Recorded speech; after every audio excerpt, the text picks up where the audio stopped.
Everyone, welcome back to my mini blog. এখন সাঙ্গপাঙ্গ নিয়ে চলেছে বারুইপুরে তানিশকে শুটে। এইখানে দেখো একটু আগে যারা জেগেছিল তারা কিরকম ঘুমোচ্ছে। যে কল টাইম দিয়েছিল তার মধ্যেই কিন্তু পৌঁছে গেছিলাম, আর গিয়ে সাথে সাথে নিজের হেয়ার ডুটা করে নিয়েছি, আর তারপরে শাড়িটাও পরে নিয়েছি।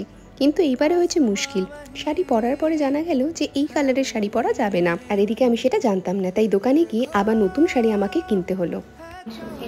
শ্যুটটা হয়ে গেছে, এবার অনেক বেলা হয়ে গেছে, তো যা লাঞ্চ দিয়েছিল পুরোটা আমরা খেতে পারিনি, কিছুটা বাড়ি নিয়ে এসেছি।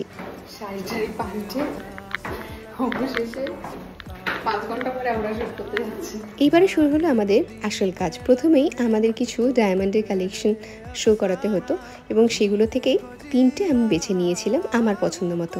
দেখো এটা কি সুন্দর, এটা আমার নিজের খুব পছন্দ ছিল। তোমাদের বাকি ভিডিওতে দেখাবো বাকি আর কি কি গয়না পরেছিলাম সেই দিনকে শুটে। এই হারটা কার কার ভালো লাগলো নিচে কমেন্ট করে জানি।